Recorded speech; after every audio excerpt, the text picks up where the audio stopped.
Bien, mesdames, messieurs, mes chers collègues, je vous propose de démarrer ce conseil municipal du jeudi 21 décembre 2017 avec l'appel des présents et je laisse la parole au directeur général des services, Monsieur Moreau. Directeur général adjoint, Monsieur Yayaoui. Bonsoir. Monsieur Ferrari. Présent. Monsieur Toscano. Présent. Madame Grand. Présent. Monsieur Nymphosi. Présent. Madame Grillet. Présent. Madame Rodriguez. Monsieur Yayaoui Ali donne pouvoir à Madame Laïb. Monsieur Dussard. Présent. Madame Torres. Monsieur Boukersi. Madame Chemri. Monsieur Alphonse donne pouvoir à Monsieur Nymphosi. Monsieur Demurcia. Présent. Madame Bernard. Madame Roy donne pouvoir à Madame Emery. Madame Bonnet donne pouvoir à Madame Bernard. Monsieur Dacruz. Madame Gomez-Viegas donne pouvoir à Madame Grillet. Madame Emery. Madame Laïb. Monsieur Mera donne pouvoir à Monsieur Dussard. Monsieur Issette donne pouvoir à Monsieur Toscano. Madame Perrier. Monsieur Brocard donne pouvoir à Monsieur Boukersi. Monsieur Durand donne pouvoir à Madame Torres. Madame Staes. Absente. Monsieur Bussy. Monsieur Chemin-Guy donne pouvoir à Monsieur Bussy. Madame Glé. Madame Panagopoulos. Monsieur Grand. Monsieur Glé donne pouvoir à Madame Glé. Madame Zidi. Absent. Voilà.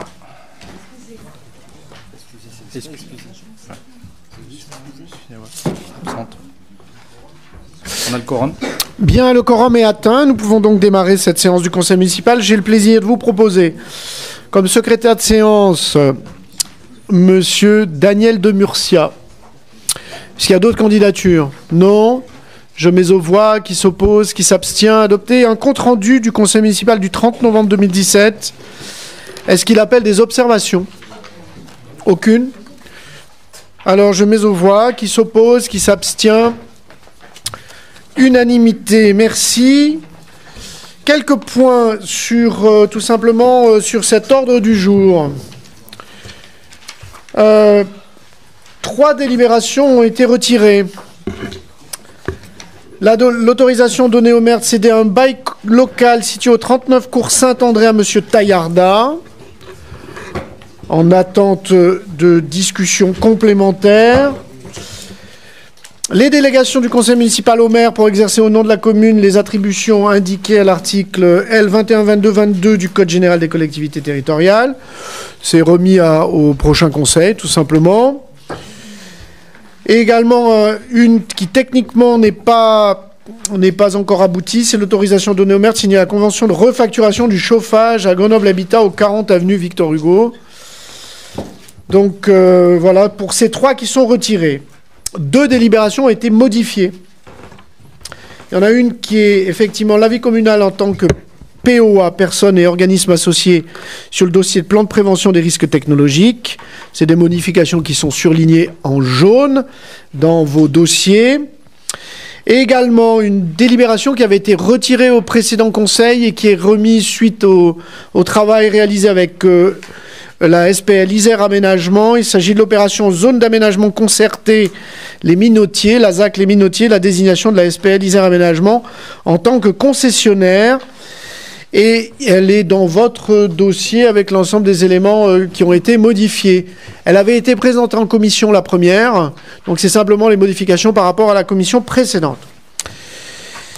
Il est nécessaire, compte tenu du caractère d'urgence, une attribution de subvention à l'espace formation des métiers et de l'artisanat pour 2018, qui est rajoutée. Et également, tout simplement, une autorisation donnée au maire de signer une convention pour participer financièrement à l'étude préopérationnelle qui sera lancée par la métropole pour la mise en œuvre de ce que l'on appelle le volet habitat du PPRT, du plan de prévention des risques technologiques. Voilà, et je crois que nous y sommes là-dessus. Donc à la fois 3 délibérations retirées, 2 délibérations modifiées, vous avez les surlignages en jaune, et 2 délibérations ajoutées à ce conseil. Alors, j'excuse l'adjoint aux finances, le conseiller délégué aux finances, excusez-moi, David Issette, qui ne peut pas être là ce soir. Et je sais qu'il s'excuse, il m'a dit qu'il regarderait depuis chez lui. Il a eu un petit accident qui l'amène à rester tout simplement dans une position qui est plutôt... en tout cas, qui ne peut pas être constamment sur une chaise. Petit souci, et évidemment, il s'excuse de ne pas pouvoir présenter le budget. Évidemment, alors que c'est celui qui a évidemment contribué très largement. Donc, on le salue au passage. Mais simplement pour vous expliquer les raisons. Petit accident du travail, tout simplement. Donc, nous avons en délibération 1... le changement du représentant suppléant à la commission locale tout simplement d'évaluation des transferts de charges auprès de la métropole. Notre titulaire, c'est David Issette. Notre suppléante, c'était Julia Cubillo, démissionnaire. Et elle est remplacée, en cas de besoin, si David Issette est absent, par son suppléant qui est proposé, Maxime Nymphosi. Est-ce qu'il y a des oppositions ? Les abstentions. Adopté, merci. Le rapport de la CLECT du 15 novembre 2017 et la création d'une AC, une attribution de compensation d'investissement. Est-ce que ça appelle des observations? Il s'agit tout simplement du rapport qui est pour l'essentiel lié à... le sujet de la gestion des milieux aquatiques, la compétence prise par la métropole à partir de ce 1er janvier. Y a-t-il des observations? Oui, Martine Glay.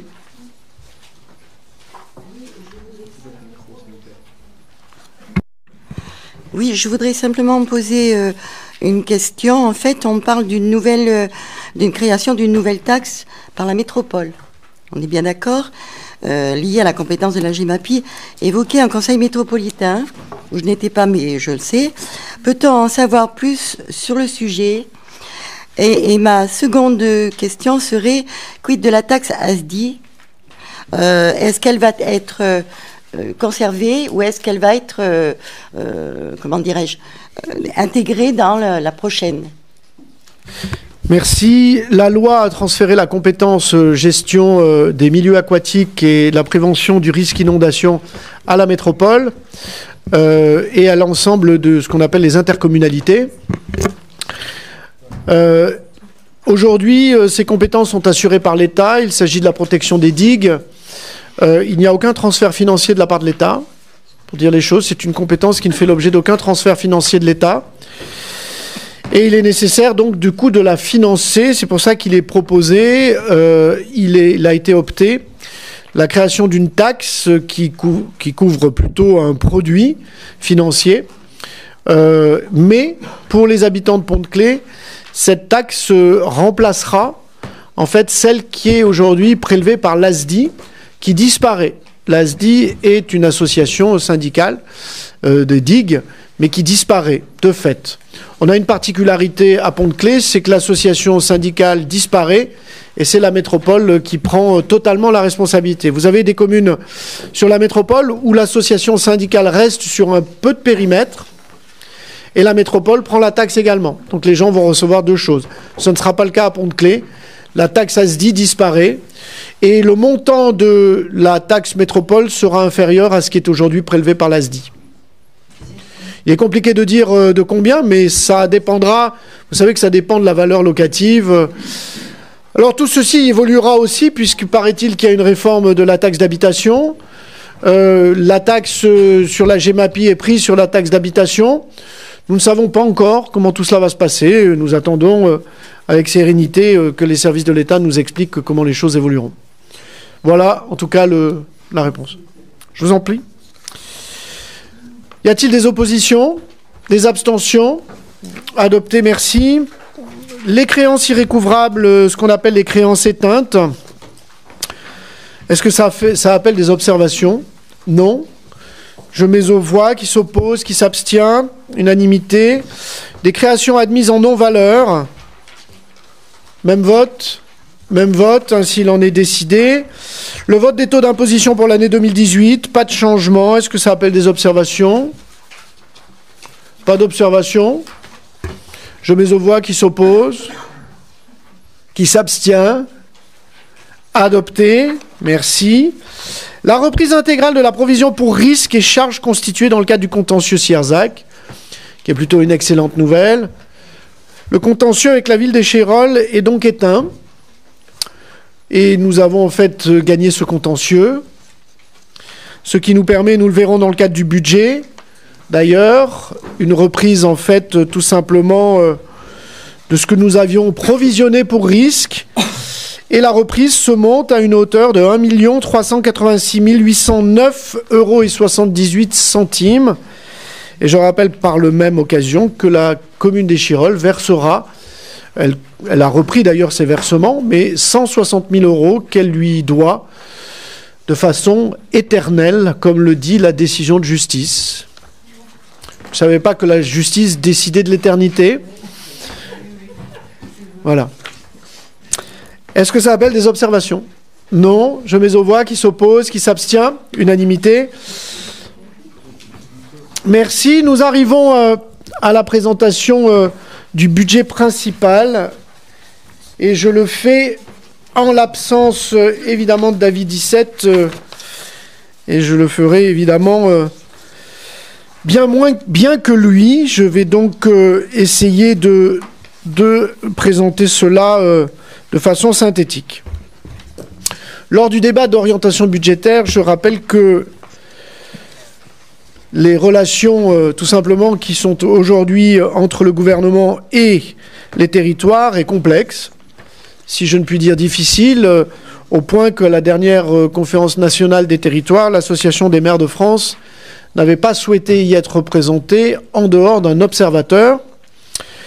Et nous savons qu'aujourd'hui, les discussions sont complexes, tant sur les contrats aidés, nous verrons d'ailleurs dans le cadre du budget l'impact sur la disparition des contrats aidés, également sur tout simplement nos dotations, dont la pérennité n'est évidemment pas assurée. Mais depuis 2010, nous avons perdu 1,6 million d'euros depuis 2014, pardon, 1,6 million d'euros, ce qui est colossal pour la ville de Pont-de-Claix, et qui fait que nous sommes aujourd'hui une des rares communes de France à contribuer de façon pérenne au redressement des comptes publics par tout simplement un prélèvement sur notre fiscalité. L'État prélève 243 170 €, tout simplement du produit des contribuables pontois, pour résorber le déficit national. Nous faisons partie de ces quelques collectivités. Il y en a plusieurs dans l'agglomération, Hébin, Pont-de-Claix, mais également d'autres. Hein. Et nous sommes la plus grosse contribution de la commune qui apporte la plus grosse contribution dans le département de l'Isère. Quelques éléments rapides sur tout simplement ce budget. Sur les recettes, nos recettes réelles augmentent que de 0,4% dans la réalité. 0,4%, et quand on regarde, il y a un petit effet d'optique. Elles sont, on pourrait considérer qu'elles sont en augmentation de près de 5%, mais qui sont liées tout simplement à l'intégration du contentieux de la provision qu'on vient de voter du Sierzac. Donc c'est un épiphénomène, mais si on enlève cette partie-là, nous sommes qu'à 0,4% d'augmentation de recettes, ce qui est évidemment extrêmement peu, globalement. Et je dirais l'ensemble des dotations et subventions en termes de recettes nous amène à mesurer la baisse du soutien de l'État sur les contrats aidés. Je rappelle que ça représente 120 000 €. La baisse de ce soutien, et également une légère augmentation de la dotation de solidarité urbaine. Nous perdons près de 50 000 € sur les loyers, qui sont tout simplement liées au déménagement du département qui est à l'ancien CCAS vers son nouveau centre dans l'année qui sera sur l'ancienne école, en tout cas l'école élémentaire Île-de-Mars. Le SLS du département va déménager et nous perdons ce loyer que nous avions. Nous le savions, donc il n'y a rien de nouveau. Nous avons une hausse, je dirais, des valeurs locatives très faibles de 1%, qui nous amène en fait un produit nouveau de 88 000 euros. Et évidemment, une diminution de la compensation, de notre attribution de compensation qui est liée au transfert de compétences GEMAPI. Nous avons des transferts avec la métropole à hauteur de 34 000 euros. Donc, nous avons en fait des recettes prévisionnelles sur ce budget qui se montent à 26 865 370 euros. Pour le volet recettes. Pour le volet dépenses, les charges à caractère général sont en baisse de près de 3%. Trois principaux postes de dépenses y contribuent. Les fluides, à près de 66 000 euros, qui est tout simplement lié à des effets positifs de la réduction de nos dépenses énergétiques, ce qui montre que la stratégie que nous mettons en place et que nous avons mis en place commence à produire des effets sensibles sur le budget. Des éléments d'alimentation qui sont tout simplement liés à la fin de la fabrication des repas pour le CCAS, mais qui sont réimputés de fait ailleurs. Les honoraires d'avocats, 31 000 euros, qui sont moins, tout simplement, puisque nous avons fini le contentieux avec la ville d'Échirolles. Donc, nous n'avons pas besoin, en tout cas, de faire ces dépenses-là. Les autres charges de gestion, elles diminuent, 73 000 euros. Encore une fois, du fait de la compétence GEMAPI pour l'essentiel. Nous avons un certain nombre de neutralisations des transferts de postes entre les deux établissements CCAS et ville, qui se réimputent sur tout simplement le budget. Nous avons de budget à budget une amicale du personnel qui est à 62 000 euros et qui prend également tout simplement, qui montre le plein régime de ce point de vue-là. Nous avons également une particularité sur ce budget de fonctionnement. L'art dans la ville, l'achat d'œuvres, cette année sera comptabilisé pour une partie en fonctionnement, et notamment puisqu'il s'agit de notre inscription au festival du street art, qui était aujourd'hui sur les communes de Grenoble, Fontaine, Saint-Martin-d'Air et qui viendra l'année prochaine à Pont-de-Clé. Il s'agit des œuvres d'art qui sont en fonctionnement et non pas en investissement comme souvent les œuvres d'art. Nous, en fait, il s'agit d'une contribution, pour dire les choses, au festival. Donc, plutôt que de l'achat d'œuvres d'art, c'est pas des achats d'œuvres d'art. Un autre point que je voudrais signaler, c'est que nos contributions sont maintenues à leur niveau 2017 pour le CIM Jean Vienner, l'école intercommunale de musique. Nous maintenons au CITPI, au syndicat intercommunal de tout ce qui est informatique, nous maintenons. Et également notre subvention à Alpha 3A, notre délégataire sur les centres de loisirs, le service public des centres de loisirs. Nous maintenons nos dépenses sur en tout cas sur l'école de musique, le CITPI, mais également Alpha 3A. Les dépenses du chapitre 12, dépenses dites de personnel aggloméré, sont en baisse de 1,9% de BP à BP. Nous sommes en capacité d'amortir aujourd'hui ce qu'on appelle l'effet vieillesse-technicité. Je rappelle que cette mécanique-là fait augmenter chaque année de 340 000 euros le volume de ce chapitre. Nous avons ensuite une gestion des emplois et des effectifs, une prévision la plus fine possible. Je salue le travail d'ailleurs des élus et des services de ce point de vue-là. C'est pour tout simplement anticiper aussi des départs en retraite, de s'interroger de ce que peut être notre meilleure stratégie en matière de maintien du service public et de regarder finalement comment nous pouvons à la fois parfois ne pas remplacer, mais parfois, lorsque c'est nécessaire pour le bon fonctionnement du service public, remplacer. C'est un sujet que nous étudions en avance, avec une vraie capacité, du coup, de nous projeter. La politique sociale de la collectivité en direction du personnel sera maintenue. Et une démarche d'amélioration de la qualité de vie au travail, elle est poursuivie également dans le cadre de ce budget. Également les formations pour nos agents, évidemment.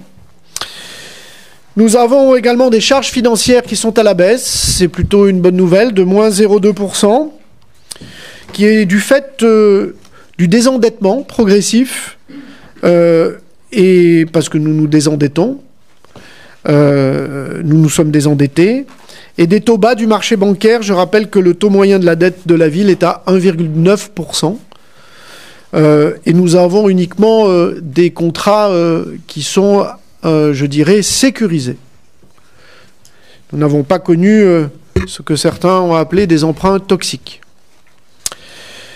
La dotation aux provisions que nous avions tout simplement abondée liée au contentieux Sierzac n'a plus lieu d'être.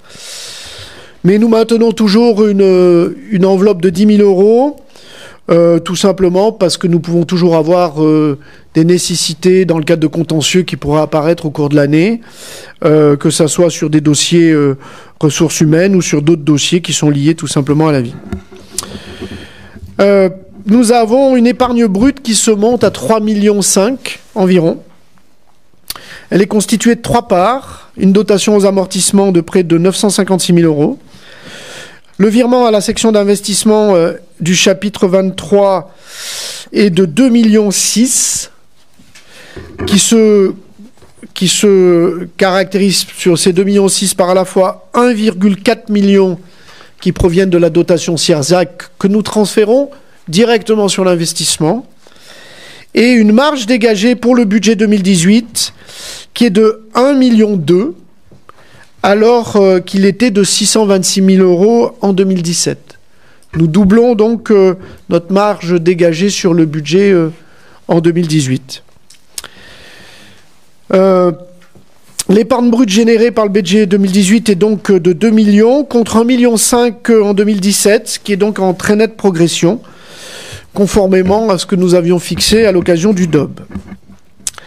L'épargne nette, quant à elle, ça c'était la brute, elle se monte à 698 000 euros, 700 000 euros, contre 60 000 euros en 2017. Nous passons donc de 60 000 à 600 000 euros. Nous avons, dans les domaines d'intervention, tout simplement de la ville, nous engageons près de 2,6 millions d'euros sur les politiques éducatives et scolaires, sur le scolaire, près de 2,2 millions sur la petite enfance, près de 1,5 million sur les politiques culturelles, 1,7 million sur les politiques de solidarité, 1,4 million sur le sport, 700 000 euros sur les centres de loisirs et de jeunesse, et sur les politiques d'urbanisme, près de 1,7 million d'euros. Donc nous avons sur le bloc tout simplement scolaire, petite enfance, nous avons un investissement, un engagement en fonctionnement sur les politiques, le service public, à près de 4,7 millions, 4,7 millions sur les politiques éducatives et scolaires, petite enfance. Nous avons sur le sport et la culture près de 2,8 millions et sur les politiques sociales près de 1,7 million et près de 700 000 euros sur les centres de loisirs que j'aurais pu ajouter évidemment au scolaire et à la petite enfance. Bref, sur les politiques éducatives de façon générale. Ça, c'est les politiques d'intervention. Évidemment, nous intervenons aussi sur les fonctions support, naturellement, mais que je ne développerai évidemment pas ici. Sur l'investissement, c'est une année particulière pour l'investissement pour la ville de Pont-de-Claix, puisque nous investirons tout simplement, au total, je reprends mes chiffres, nous investirons cette année près de 8 millions 4 sur l'ensemble des opérations d'investissement très concrètes sur la ville. L'amortissement de la dette se montant à 1,4 million d'euros. 8 millions d'euros, c'est colossal pour une commune de 11 000 habitants. C'est tout simplement aussi lié à la capacité que nous avons décidé de nous donner pour transformer la ville, pour maintenir le patrimoine et pour tout simplement, là aussi, construire, bâtir, construire du logement, permettre l'arrivée du tramway. C'est un certain nombre de sujets. Je vais tout simplement vous les présenter très rapidement. Pour la ZAC Les Minotiers, nous engageons cette année 360 000 euros de dotation à la ZAC qui permet évidemment de faire effet levier. Ce n'est pas 360 000 euros de dépenses qu'il va y avoir. Il va y en avoir beaucoup plus. Il va y avoir à la fois la construction de logements, des opérations de logements qui vont partir, l'espace public qui va être créé, tout simplement le parc que sur le quartier Grand Galet, un nouveau parc va arriver. Donc c'est autant de choses qui pourront se faire cette année. La ligne haute tension qui va être enterrée, celle qui passe le long du canton, etc. Autant de choses qui vont contribuer à une vraie évolution du quartier. L'aménagement du centre-ville, près de 2 millions d'euros, avec notamment le lancement de l'opération programmée d'amélioration de l'habitat, ce qu'on pourrait appeler la partie façade du centre-ville. Alors que le centre-ville se transforme, les façades également se transformeront. Des fonds de concours pour l'aménagement du tram, l'arrivée du tram à hauteur de 250 000 euros. 1,5 million sur le projet Île-de-Mars Olympiade. La rénovation du quartier. Sur l'APU Mandela, nous aurons 400 000 euros de travaux. Nous avons abouti, le travail a abouti en matière de concertation. Et également, nous engageons là aussi des lignes budgétaires sur les programmes Murmure en accompagnement des politiques métropolitaines. Sur l'espace public, nous travaillerons sur les abords de la maternelle Villancourt à hauteur de 300 000 euros dans le cadre de la construction de l'école. Les cours des écoles Jean Moulin, Coteau seront refaites, retravaillées. Des engagements également sur les cimetières, sur des micro-projets en matière de gestion urbaine et sociale de proximité, le City-Stade Barnave, etc. seront là aussi réalisés en matière d'espace public. Sur les écoles proprement dites, de gros travaux, en dehors de l'école évidemment Villancourt qui est en construction, maternelle Villancourt. L'élémentaire Jean Moulin verra 650 000 euros de travaux sur la mise en conformité, l'amélioration thermique et le regroupement des réfectoires.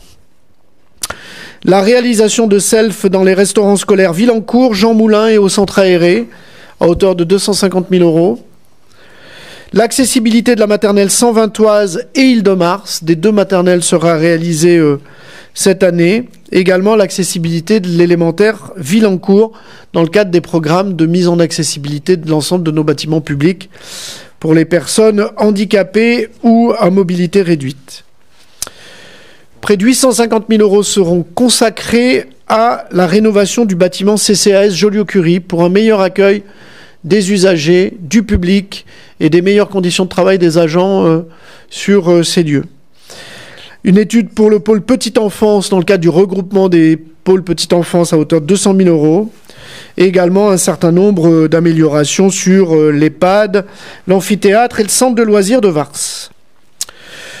Et bien sûr, nous aurons largement aussi de quoi, tout simplement, le matériel informatique, les véhicules.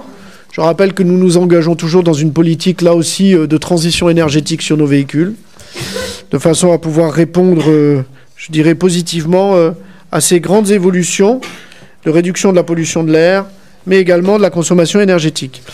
Nous sommes donc à près de 8 millions d'euros, 8,3 millions. Et pour les financer, Ces investissements seront financés à 45% par tout simplement les ressources propres, ce qui représente 50% des dépenses d'équipement. Nous avons un autofinancement de 3,54 millions, un FCTVA, le remboursement de la TVA à hauteur de 550 000 euros, des produits de cession, du foncier, 120 toises, puisque nous avons décidé de lancer une opération de construction de villas et de maisons individuelles. La première tranche du projet Anaome, qui est un projet d'installation économique à côté des services techniques. Et quelques produits financiers, notamment dettes récupérables avec la métropole. Nous attendons en termes de cofinancement, je salue d'ailleurs le travail qui est mené par l'ensemble des services et des élus pour agréger des financements venant d'autres collectivités. La métropole et le SMTC, dans le cadre des projets de centre-ville, rénovation urbaine Grand Gallet, le département, dans le cadre de son enveloppe territoriale, la région Auvergne-Rhône-Alpes, l'État, dans le cadre de ce qu'on appelle le SFIL, la métropole, et les bailleurs sociaux, bien sûr, aussi, qui s'engagent très fortement sur notre ville. Le recours à l'emprunt, cette année, il faut avoir en tête qu'une première tranche de 1 million d'euros pour le financement de l'école Villancourt a été souscrite auprès de la BEI, de la Banque européenne d'investissement. Je rappelle juste que ce contrat est à taux zéro, compte tenu des performances énergétiques attendues du bâtiment. Donc c'est directement un investissement très vert et très finalement intéressant financièrement, puisqu'il s'agit d'un prêt à taux zéro. Et nous aurons un emprunt d'équilibre, du coup, pour financer tout ça, de 1,2 million, parce que nous avons une trésorerie suffisante. C'est pour cela que nous pourrons continuer, alors que l'investissement est de près de 8 millions d'euros, à nous désendetter cette année, une nouvelle fois. Donc voilà pour cette présentation de l'ensemble des éléments. Vous avez également des éléments, mais qui pourront tout simplement faire l'objet de débats. La parole, le débat est ouvert. Simone Torres. Bon, mais je ne vais pas revenir sur tout ce que j'ai déjà dit de façon plus générale lors du débat d'orientation budgétaire. Néanmoins, j'avais quelques remarques sur des points plus précis. Aujourd'hui, et ça a été dit, les financements de l'État, de la région, du conseil départemental et y compris du monde de l'entreprise sont plutôt limités et les collectivités sont assez seules à porter les enjeux des grands projets. C'est une des raisons pour lesquelles nous sommes interpellés par le projet Villancourt, car au-delà d'un intérêt scientifique certes important, il nous paraît être, en termes de financement, un projet qui sort des limites de la ville de Pont-de-Claix, même s'il est porté par la métro. C'est plutôt à nos yeux un projet du sud grenoblois. De plus, avec son arrêt de bus supprimé, il devient difficile d'accès. D'ailleurs, et je me permets une parenthèse, penser la dimension humaine, quel que soit le projet qu'on construit, nous semble capital. C'est pourquoi nous soulignons encore ce soir l'importance d'avoir un guichet, SNCF ou Semitag, peu importe, lorsque la gare multimodale entrera en service. Parallèlement, on réfléchit sur le projet des papeteries, un projet dans lequel il nous semble plus pertinent d'investir. En effet, cela représente 30 hectares de terrain qui peuvent être répartis entre différents espaces, puisqu'on pourra y travailler sur le logement, sur les petites entreprises, sur les associations et y créer un espace de verdure à la disposition du sud grenoblois. Donc des enjeux dans ce projet qui nous semble être plus pertinent, plus riche que celui des Moulins. Et en plus, pour moi, il est symbolique de la mémoire ouvrière de Pont-de-Claix avec des magnifiques bâtiments à absolument sauvegarder. Comme sur le CCAS, notre préoccupation est l'amélioration de la vie des Pontois sans dégrader les conditions d'exercice du service public. C'est la raison pour laquelle nous sommes vent debout sur la question des suppressions d'effectifs. On peut entendre qu'il y a parfois besoin de réorganisation et là, pas de problème, mais sinon, nous ne croyons pas qu'on peut faire mieux, ni même autant avec moins. Un service public de qualité nécessite des moyens financiers et humains. Nous avons une collectivité qui a fortement investi dans les équipements sportifs, mais le retour sur investissement ne peut uniquement consister à limiter le chauffage. Je prends cet exemple car c'est un exemple symbolique. À la maison des associations, les salariés emmènent leurs radiateurs. Plusieurs associations ont dû faire court sans chauffage. Même s'il faut faire des économies, les faire sans rationalité ne satisfait personne. Tous les salariés se font disputer, cela fragilise les activités des associations et c'est l'insatisfaction pour les citoyens de la ville. Alors on fait des économies importantes peut-être, mais est-ce qu'elles doivent être faites au détriment des usagers et de l'organisation des activités? Non, bien sûr, cela ne peut pas avoir d'incidence sur le service rendu ni sur les conditions de travail des agents. Au contraire, il faut redonner courage aux salariés pour qu'ils soient porteurs du service public.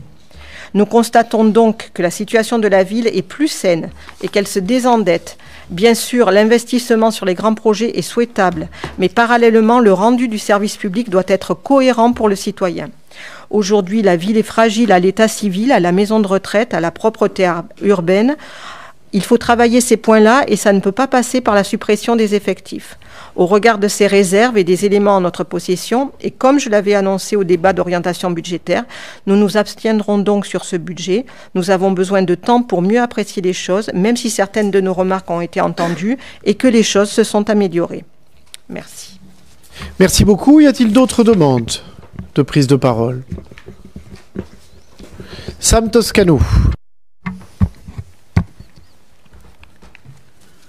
Déjà exprimé lors du débat d'orientation budgétaire, je tiens à rappeler que les nouvelles orientations gouvernementales accentuent encore l'effort demandé aux collectivités locales, qui se traduit pour notre commune par une baisse continue des recettes depuis plusieurs années. Pour rappel, notre collectivité a perdu 1,6 million d'euros depuis 2014. Malgré cela, la majorité municipale a fait le choix du maintien des taux d'imposition à leur niveau de 2017, du maintien d'une politique tarifaire sociale accessible à tous les Pontois, du maintien du niveau d'aide aux associations, de continuer de garantir un niveau de service public de qualité, tout en adoptant notre organisation et notre mode de gestion pour réduire les dépenses et de poursuivre l'effort d'investissement. Cet effort qui permettra la transformation de la ville. Notre groupe socialiste et apparenté est heureux de défendre ce budget prévisionnel 2018. Ceci d'autant plus que c'est encore une fois un budget qui préserve ce qui est essentiel pour l'essentiel pour les Pontois et qui prépare l'avenir de notre commune. Son développement, en quelques exemples, la constitution de la ZAC des Minotiers, la fin des travaux de l'école maternelle Villancourt, la continuité de l'aménagement du centre-bourg, la requalification des espaces publics Île-de-Mars, la poursuite de la mise en conformité des bâtiments publics permettant l'accessibilité. La liste est longue. Je voudrais aussi rappeler la continuité des ateliers publics urbains, notamment sur Grand Galet.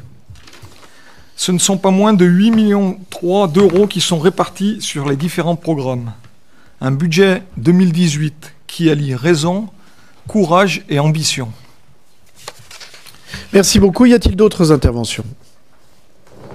Pas d'autres interventions? Quelques mots de conclusion.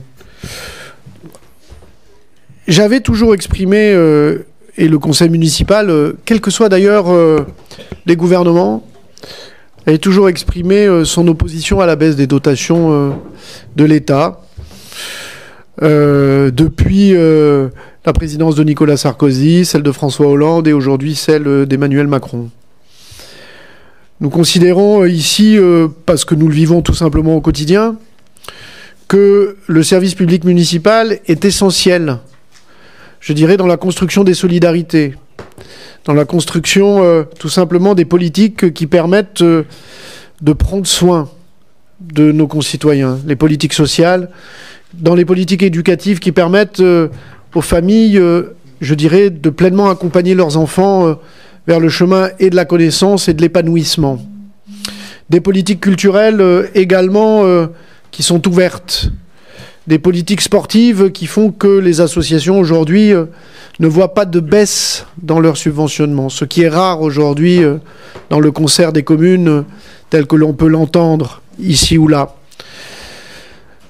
Cette situation est fragile, elle est précaire, parce que effectivement, nous sommes aujourd'hui dans un paradoxe absolument incroyable. C'est la population de Pont-de-Claix qui a sans doute le plus besoin que l'État s'occupe d'eux, plutôt que ça soit la population de Pont-de-Claix qui soutienne l'État. Mais là, nous n'avons pas de choix, puisque c'est souvent, et en tout cas en l'espèce, nous nous exécutons. En tout cas, le trésorier nous exécute de ce point de vue-là dans le prélèvement qu'il fait. Je voudrais dire une chose, il n'est jamais de gaieté de cœur de ne pas remplacer de postes d'agents du service public. Personnellement, je considère qu'il n'y a pas de service public sans les agents du service public. Sans leur capacité à être tout simplement au contact avec nos concitoyens, à les accompagner, à assurer les missions qui font que nous sommes une ville debout. Et nous sommes finalement heureux, fiers d'être ensemble dans cette ville et dans cette dynamique collective. Nous savons accompagner celles et ceux qui peuvent chuter à un moment donné parce que la vie leur a tout simplement réservé des situations particulières. Et nous devons l'être. La vraie question, c'est jusqu'à quand? Le sujet est jusqu'à quand? Je pense que nous ne sommes pas écoutés par le gouvernement aujourd'hui. 120 000 € de baisse sur les contrats aidés, c'était des hommes et des femmes qui assuraient des fonctions de service public aujourd'hui, en accompagnement. Et c'était des fonctions utiles à la société, utiles au Pontois, et des fonctions épanouissantes pour celles-ci. C'était des vrais emplois, puisqu'on a trop critiqué ce que pouvaient être les emplois de ces contrats aidés.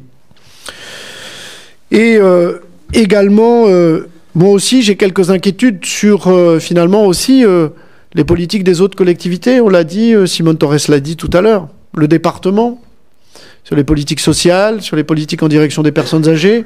Cela fait plusieurs années qu'on le dit ici, ou en tout cas depuis 2015 plus particulièrement, mais également de la région Auvergne-Rhône-Alpes, où il est compliqué finalement de voir les mécanismes de soutien et d'accompagnement. Donc nous tenons sur les politiques, sur l'essentiel, et nous devons rester dans cette approche toujours finalement extrêmement exigeante, collectivement, de l'argent public qui est investi, que ce soit en fonctionnement, que ce soit en investissement. Nous serons toujours très attentifs à ça. Je considère pour ma part que, je dirais que, je sais que nous partageons cela, et ce souhait-là, en tout cas. Et je sais que nous trouverons les voies. Après, il est évident que si, dans les années qui viennent, la contribution de la commune de Pont-de-Claix au redressement des comptes publics venait à augmenter à nouveau, la situation sera effectivement extrêmement délicate et complexe. Et là, nous ne savons pas très bien comment les choses avanceront.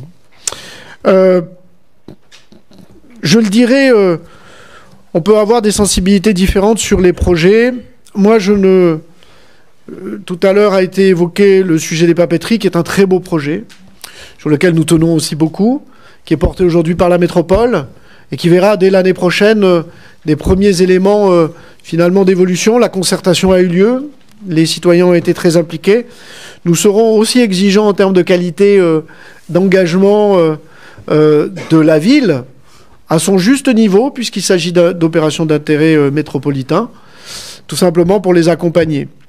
Après, je pense qu'il ne faut pas opposer les projets qui prendront toute leur place. Il s'agit d'investissement, il ne s'agit pas de fonctionnement aujourd'hui, notamment sur le projet des Moulins, tel qu'il est. Ce projet qui est effectivement un projet du Sud grenoblois, qui n'est pas un projet que de la ville de Pont-de-Claix, qui est un projet véritablement métropolitain, au-delà, départemental même, puisque le département le soutient à près de 2 millions d'euros dans son investissement, l'État a plus d'1,5 million d'euros, et la métropole a près de 6,5 millions d'euros. Tout ce qui peut donner encore plus, je dirais, de liens en termes de projets de développement, en termes éducatifs, en termes culturels, en termes de solidarité, doit être développé. Et je suis sûr que ces projets amèneront aussi du sens pour nos concitoyens et qui permettront tout simplement aux uns et aux autres d'y prendre du plaisir, de s'évader, de comprendre le monde, mais tout simplement aussi, je dirais, d'être fier tout simplement de pouvoir y visiter et y passer son temps. La contribution de la ville doit être mesurée et elle doit être bien évaluée, encore une fois, pour un sujet dont la retombée est essentiellement en termes de charge de centralité pour la métropole dans son ensemble. Et c'est le cas, et nous poursuivrons évidemment cela. Merci en tout cas pour ces débats. Dolores Rodriguez. Alors, vous avez largement exprimé mon ressenti, monsieur le maire, par rapport à la sensibilité qu'on a tous autour de la table sur le fait que personne ne supprime de poste de gaieté de cœur. Mais c'est aussi notre responsabilité, me semble-t-il, d'essayer de mener à mieux, dans le respect des conditions de travail des agents, des organisations, qui nous permettent aussi de rendre un service public de qualité, ce que nous rendons. Je suis assez d'accord avec vous sur les désengagements de l'État, d'autant plus que ce que j'ai appris hier, si ça se confirme, le gouvernement a bien l'intention de faire porter aux collectivités la compensation de la suppression de la CSG sur les fonctionnaires. Donc, arrivé à un moment, évidemment, tous ensemble, j'espère, parce que c'est aussi le nom de mon groupe, on se mettra autour de la table pour décider de quelle politique on peut faire, parce que moi, je ne connais que les dégagements du fonctionnement pour faire des investissements et que on peut tout imaginer à construire ensemble. Dans l'absolu, la dette zéro, ça veut pas dire grand-chose. La politique fiscale, eh ben, on peut aussi la remettre sur la table. À côté de ça, des départs en retraite, il n'y en a pas tant que ça. On essaye de voir au mieux, parce que la plupart, vous allez vous en apercevoir très vite tout à l'heure, tous les départs en retraite ont été remplacés, donc on estime, ou la plupart ont été remplacés il y a un certain temps, on estime quand même qu'il y a une interrogation systématique sur les postes, et que, évidemment, moi je suis très attachée au développement du service public par les agents du service public, hein, parce qu'on peut aussi rendre du service public, je veux dire, à la ville aujourd'hui ne privatise pas des services, ne délègue pas, donc il faut qu'on soit collectivement responsable et attentif à tout ça. Évidemment, moi, dans ma responsabilité, je me demande, évidemment, et je me pose la question, et on se la pose y compris en CT, avec les partenaires sociaux qui semblent être conscients de ce que traversent les collectivités territoriales aujourd'hui, parce qu'eux-mêmes arrivent à en parler, donc c'est aussi une nouveauté, que les organisations syndicales reconnaissent le travail qui est fait à Pont-de-Clé, à travers les ATSEM, à travers la politique d'avancement, à travers tout ça. Donc ça se passe pas partout pareil. Toutes les villes limitrophes et la ceinture grenobloise sont bien perturbées et bien embêtées de devoir gérer ces désengagements au quotidien. Moi, je connais pas une ville aujourd'hui dans l'agglomération qui ne se pose pas les mêmes questions que nous. Moi, je pense qu'en son temps, la municipalité, dont je ne faisais pas partie, a su quand même avoir une politique immobilière assez, comment dirais-je, assez intelligente, qui fait qu'à mon avis, si on n'avait pas eu cette politique de céder du patrimoine et de vendre du patrimoine, on ne serait certainement pas dans cette situation-là aujourd'hui. Pas confortable, mais pas la moins confortable des communes de notre strate aujourd'hui. Merci. Merci. Y a-t-il d'autres interventions? Explication de vote? Pas d'explication de vote. Très bien, je mets aux voix. Qui s'oppose? Qui s'abstient? 5 plus 2. C'est ça. Enfin, non, combien il y a du coup en tout? 4 plus 2. 4 plus 2 abstentions. Je suis très heureux qu'il n'y ait pas d'opposition sur le budget de la ville de Pont-de-Clé. Merci à vous.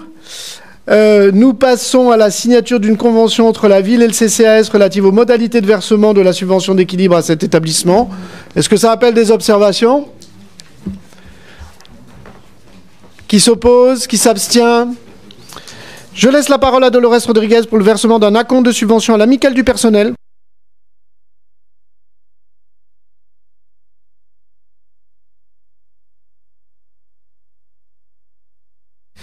Pas d'opposition, d'abstention. Je mets aux voix. Adopté. Je reviens sur le versement d'une prestation au service budget annexe régie de transport. Il est nécessaire de verser une prestation tout simplement pour assurer le transport des enfants dans le cadre des activités scolaires et périscolaires, le transport des personnes âgées dans le cadre des activités municipales, les divers transports ponctuels organisés à la demande, de verser une prestation de service de 150 000 € et de préciser les modalités de son versement, conformément aux dispositions des décrets, etc. Des oppositions? Des abstentions? Oui, j'ai bien passé la convention entre la ville et le CCAS, hein, tout le monde l'a bien entendu. Non, très bien. Non, non. Le budget annexe régie de transport, il vous est tout simplement proposé dans le cadre de ce budget 2018. Nous avons versé 150 000 €. Vous avez des charges à caractère général de 50 000, de personnel à hauteur de 81 000. Voilà, c'est pour l'essentiel. Et en dépenses, tout simplement, en recettes, vous avez la contribution de la ville. C'est tout simplement pour faire fonctionner notre régie de transport et dans le cadre de nos transports. Donc rien de particulier. Vous avez la comparaison des 2 années. Vous voyez que vous êtes à quelques milliers d'euros près sur le même budget. Y a-t-il des observations? Non. Je mets aux voix qui s'opposent, qui s'abstient. 4. Adopté. C'est Sam Toscano qui prend la relève sur la fin du pacte optionnel SIG. Oui, en 2012, la ville avait adhéré via le SIDPI à un système de cartographie dynamique. Aujourd'hui, la perspective de la création d'un tel système pris par la métropole rend caduque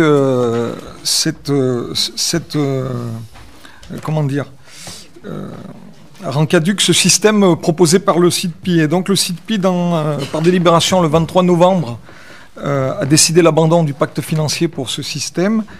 Cette délibération nous permet d'approuver la délibération que le SIDPI a pris au mois de novembre. Merci. Est-ce que il y a des observations? Non. Je mets aux voix qui s'oppose, qui s'abstient. Unanimité. Toujours Sam Toscano pour une délibération importante. C'est l'avis communal en tant que POA sur le PPRT. Oui, donc le PPRT arrive à son terme et c'est une bonne nouvelle. Je reviendrai dessus tout à l'heure, mais il a démarré par prescription du préfet en 2011. 6 ans, 6 longues années, mais qui n'ont pas été vaines puisque le travail a permis, et c'est pour ça que c'est une bonne nouvelle, de mettre en place ce PPRT qui sera un plus pour nos populations puisqu'il permet de la protection des populations. Une deuxième bonne nouvelle, c'est la libération de fonciers qui était gelé depuis des années. Donc cette libération permettra, et on l'a vu dans le budget, de pouvoir investir et créer du logement, l'urbanisation notamment du côté des minotiers, mais pas que, puisque c'est sur toute la ville que le terrain se libère. Donc je disais 6 longues années, mais qui ont permis aux élus de la ville de Pont-de-Claix de préparer un PLU, un plan local d'urbanisme, conjointement à l'élaboration du PPRT. Et ce plan local d'urbanisme a pris en compte les travaux qui ont été menés par la plateforme chimique, ces travaux qui avaient été réalisés grâce à un pacte, une convention de financement, 87 millions d'euros.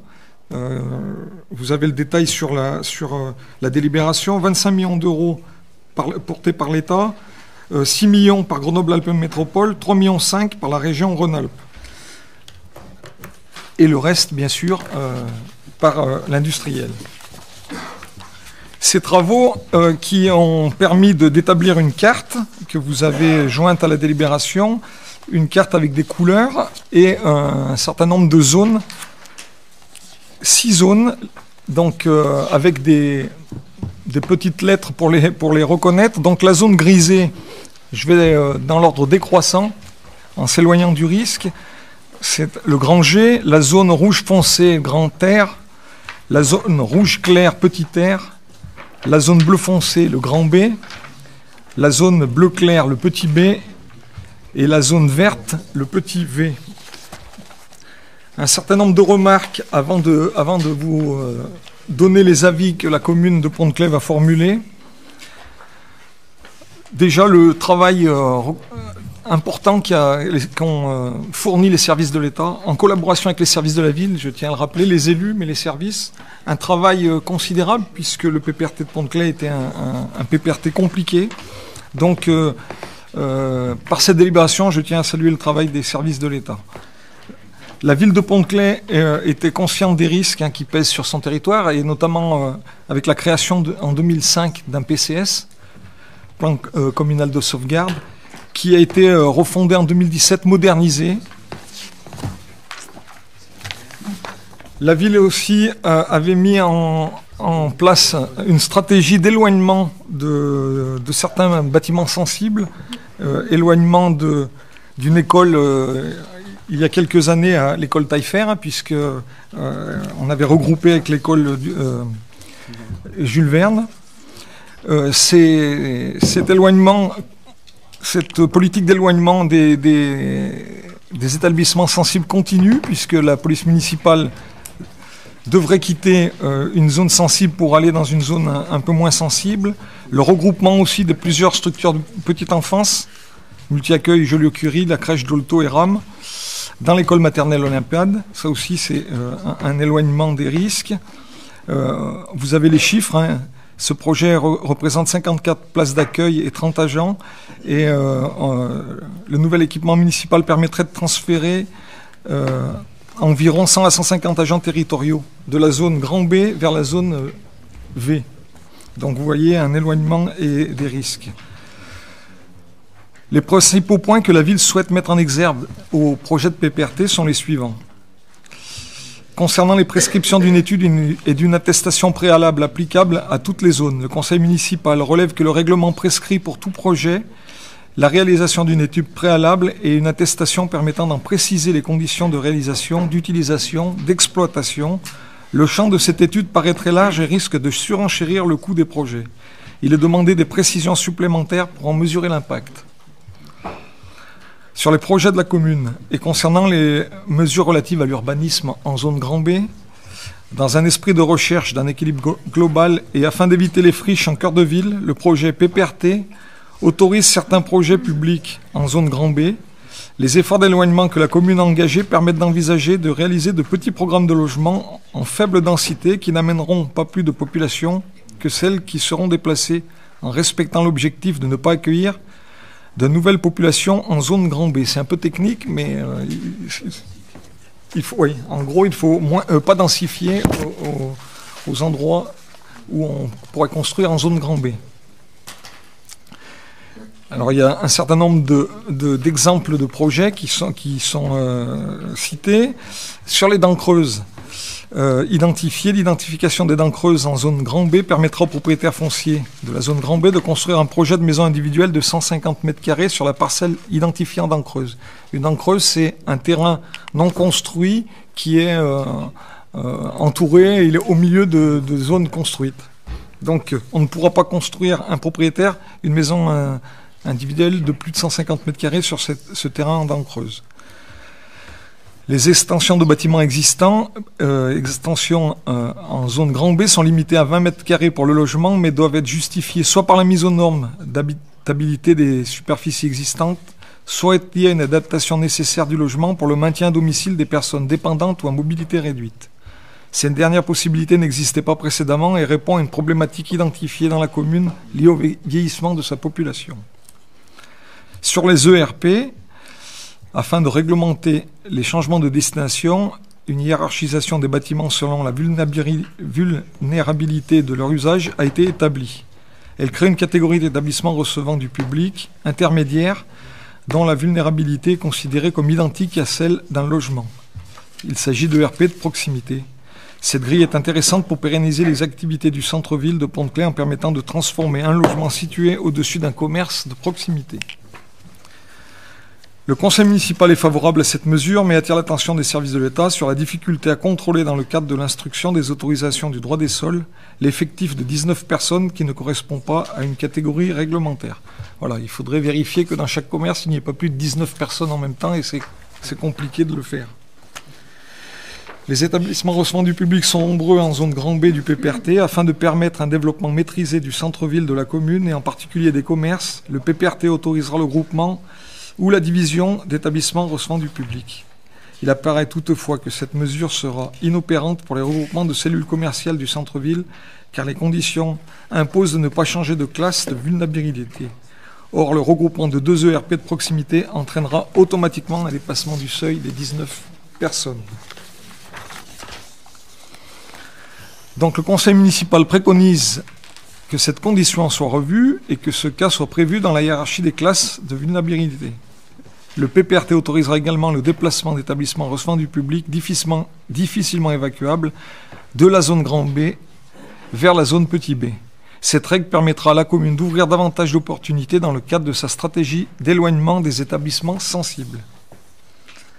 Concernant les mesures de protection des populations en zone grand B et petit b, ces mesures de protection de l'existant prévoient de prescrire des travaux de confinement des logements situés en zone grand B et petit b, ceci de manière à apporter des aides financières à tous les propriétaires de logements dans ces zones.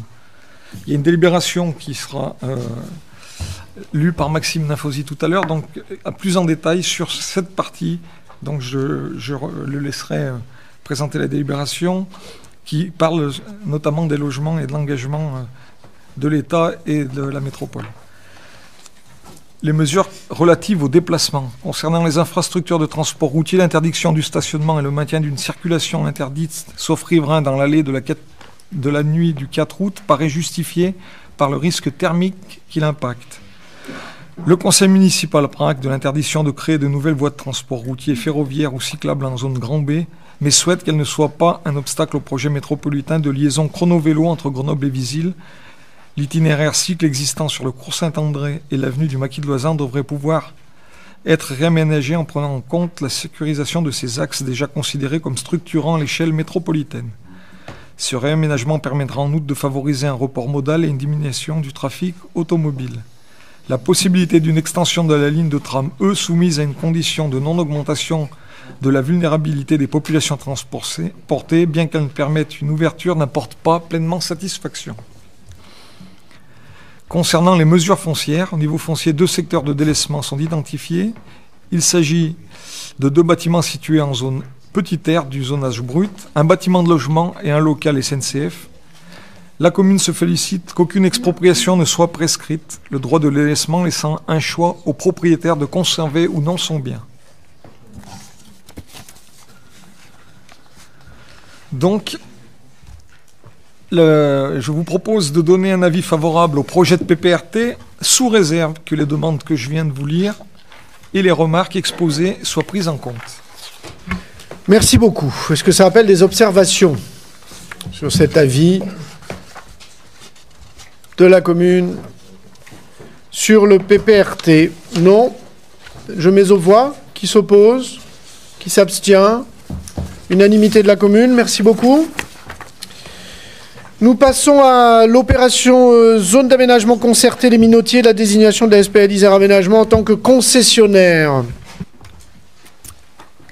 Oui, nous avons créé au mois d'avril 2017 la ZAC des Minotiers. Donc, il y avait eu au préalable une concertation. Un bilan avait été tiré, présenté en conseil municipal.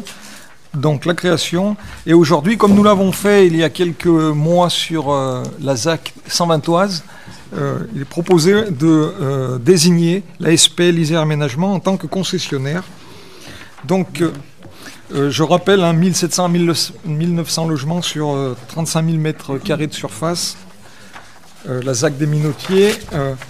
La concession, de la même façon que pour 120oise, permet aux concessionnaires d'acquérir les terrains, de procéder à toutes les études opérationnelles nécessaires à la réalisation de l'opération, à la démolition des bâtiments existants, à mettre en état et aménager les sols et à réaliser l'équipement d'infrastructures propres à l'opération, à réaliser tous les équipements concourant à l'opération globale d'aménagement, puis à commercialiser et céder les biens immobiliers, à négocier les conventions de participation qui seront conclues entre la ville et les constructeurs, et ensuite à assurer l'ensemble des tâches de conduite et de gestion de l'opération. Et lié à cette délibération, une convention. Un point important qui a été rajouté, c'est un point qui permet à la ville de sortir de cette convention et de se libérer d'Isère Aménagement si, dans les 5 premières années, je le précise, contre un montant forfaitaire de 18 000 €, si nous n'étions pas satisfaits des services d'Isère Aménagement et ou si nous voulions changer de concessionnaire. Voilà, pour information, la métropole est en lien avec le département réfléchit à un outil d'aménagement métropolitain. Donc nous avons les 5 prochaines années pour réfléchir si nous restons avec Isère Aménagement ou si nous changeons d'aménageur. Très bien, merci. Ça appelle des observations? Non? Merci. Je mets aux voix. Qui s'oppose? Qui s'abstient? Unanimité. Sam Toscano pour une autorisation pour l'acquisition de 2 appartements situés sur 10 place du 8 mai 45. Oui, dans le projet de construction de centre-ville, il y avait un point important qui avait été soulevé par les commerçants, c'était le fait de pouvoir traverser des parkings qui sont à l'arrière rue Bizet, qui permettraient de venir sur la place du 8 mai 45. Pour ce faire, il fallait que nous portions acquéreur de 2 appartements pour pouvoir faire cette traversée. C'est ce que cette délibération vous propose, d'acquérir ces 2 appartements pour un montant de 220 000 €. 2 conditions au fait que nous achetions ces appartements, c'est que cette acquisition devra se faire libre de tout occupant. Et la deuxième chose, c'est que la réalisation des travaux envisagés seront signés par tous les copropriétaires concernés. Voilà. Merci beaucoup, et sans doute aussi pour être totalement transparent, une fois la traversée réalisée, les appartements qui ne resteront pas dans le patrimoine de la ville et seront cédés à un bailleur social de façon tout simplement à faire de logements sociaux en cœur de place du 8 mai 45, tout simplement. Donc nous allons travailler ensuite avec un bailleur qui souhaiterait porter en diffus tout simplement des petits logements sociaux en plein centre-ville. Je rappelle qu'il n'y en a pas sur la place, il ne s'agit que du logement privé. Donc voilà, c'est une façon, et dans ce cas-là, nous aurons un produit de recette en retour dans le cadre de la vente aux bailleurs des 10 logements et leur transformation en logement social. Je mets aux voix. Qui s'oppose? Qui s'abstient? Unanimité, merci beaucoup. Toujours Sam Toscano pour l'autorisation d'un permis de démolir. On est au même endroit. Du coup, si cette vente ou cet achat se réalise, il faudra démolir pour pouvoir faire ce passage. Et cette délibération autorise Monsieur le maire à faire les travaux. Même vote. Même vote. Ainsi, il en est décidé. Nous passons maintenant, après le 10, place du 8 mai 45. Nous allons au 22 place du 8 mai 45. Il s'agit par cette délibération de régulariser des parcelles cadastrées. Vous avez les numéros et vous avez un plan qui vous les indique, qui était sur le domaine public et voilà, qui n'avait jamais été régularisé. Donc cette délibération permet de régulariser ces parcelles cadastrées, de les réintégrer dans le giron public. Je vous rappelle que le prix, c'est proposé par France Domaine pour de tels rachats et de 5 € le mètre carré.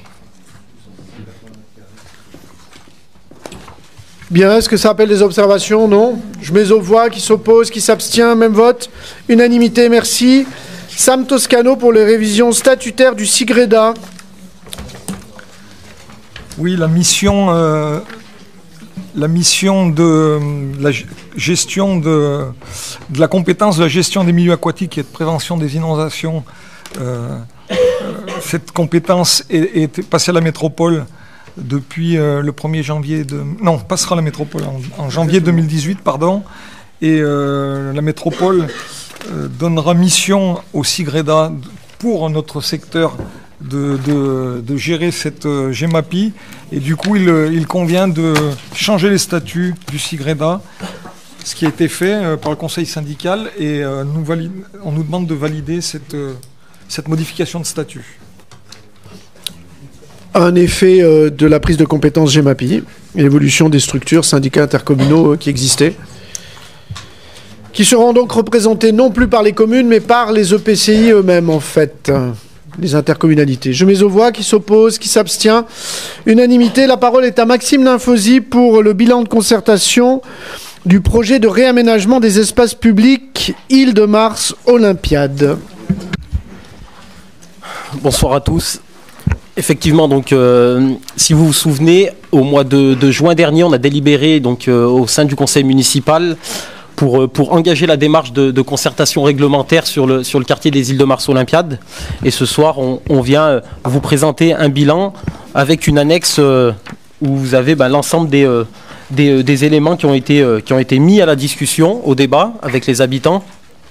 Et aussi les remarques et les expressions qu'on a pu avoir lors de ces 5 semaines de concertation réglementaire.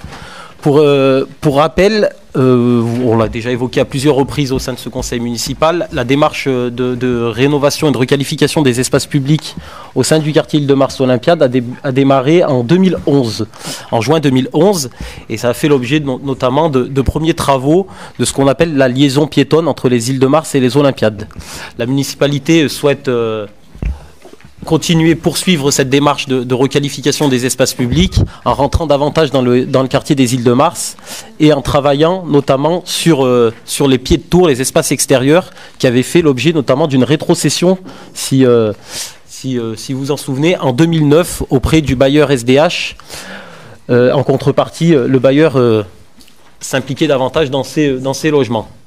Chose qui a été faite notamment sur ce patrimoine.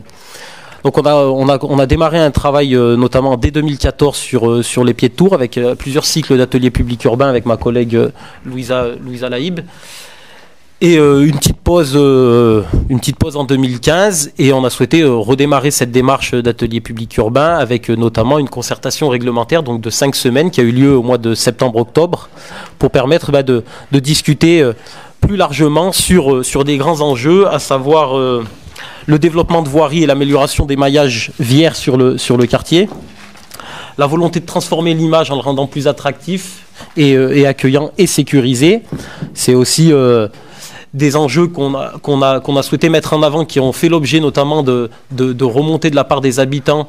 Je pense notamment dans le cadre du diagnostic de territoire qui avait été élaboré lors du contrat de ville, chose qu'on a également abordé au sein du conseil municipal, et un projet qu'on a souhaité notamment mettre au débat, je l'ai dit, dans le cadre des ateliers publics urbains, sur le quartier. Donc, projet important, on l'a mentionné, un projet à 3,6 millions d'euros sur le quartier, qui sera financé à la fois par la municipalité à hauteur de 1,5 million d'euros, et aussi par la région dans le cadre du contrat de plan État-région, et par la Grenoble-Alpes Métropole sur les espaces publics.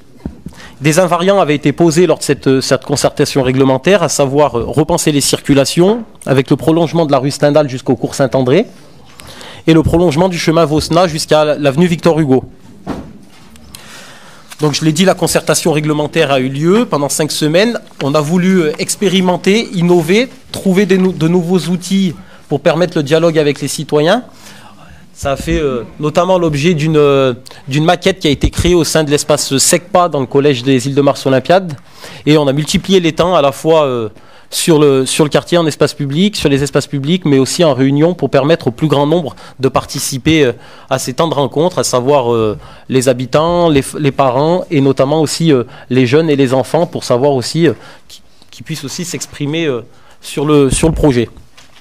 Donc vous avez une série Vous avez les modalités de concertation qui vous sont rappelées, avec 2 scénarios qui étaient proposés, à savoir un scénario 1 qui correspondait à la rue Stendhal, qui était interrompue entre Victor Hugo et le cours Saint-André, et le chemin Vosnard est ouvert sur l'avenue Victor Hugo, et un scénario 2 qui lui supprimait une partie de la rue Stendhal au niveau de la tour 1-3, pour ceux qui connaissent un peu le quartier, et pour favoriser une coulée verte dans le prolongement du parc créé. Donc un scénario 1 qui faisait la part belle à plus de création de voiries à l'intérieur du quartier, et un scénario 2 qui faisait la part belle à davantage d'espaces verts au sein du quartier.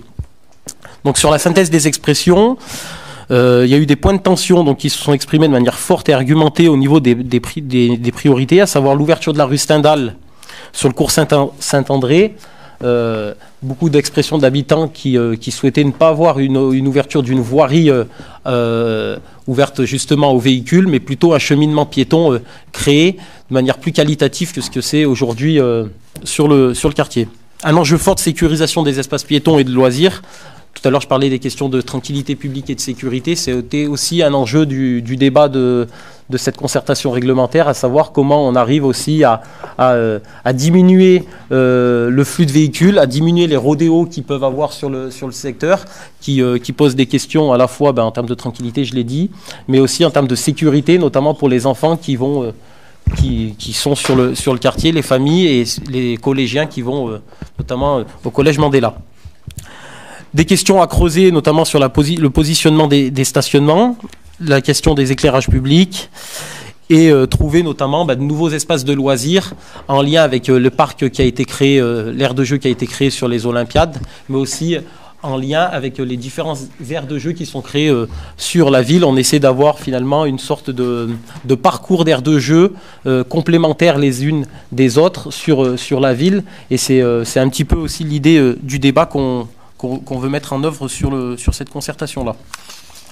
Donc ça, c'était un petit peu sur la synthèse des expressions. Vous avez le bilan. Donc elle a pris fin, et notre volonté, c'est de pouvoir réengager cette concertation autour d'un 3e scénario qui sera proposé le 22 janvier, si je ne dis pas de bêtises. 22 janvier à la Maison de l'Habitant, où on représentera donc le bilan de la concertation aux habitants, et une présentation d'un 3e scénario qui vise notamment à limiter la création d'une voirie sur l'axe Stendhal-Cours Saint-André, pour répondre aussi aux préoccupations des habitants. Donc il y aura à un moment donné un positionnement collectif, je parle des habitants, à avoir sur ce projet-là. Et en ce sens, on a la volonté de pouvoir réengager donc un cycle d'ateliers publics urbains sur le quartier, à la fois sur la question des voiries et du stationnement, puisque en fonction des scénarios, on voit que la question du stationnement, notamment, qui est une des préoccupations des habitants, va se poser en termes notamment de nombre, de positionnement sur le quartier. Donc il y a la nécessité à travailler encore et à poursuivre le dialogue sur cette question-là. Et parallèlement, retravailler la question aussi des usages récréatifs avec les enfants, les parents, sur le quartier. Donc on a quelques pistes de réflexion qui ont été abordées lors de la concertation, mais on pense que c'est légitime de pouvoir retravailler cette démarche-là tout au long de l'année 2018 pour un démarrage des travaux donc en fin 2018 et une fin des travaux plutôt fin 2019. Donc 1 an de travaux sur le quartier par phase, à l'image de ce qui est fait sur le centre-ville, pour redorer donc l'image du quartier, redonner de l'attractivité à ce secteur, l'ouvrir sur le reste de la ville.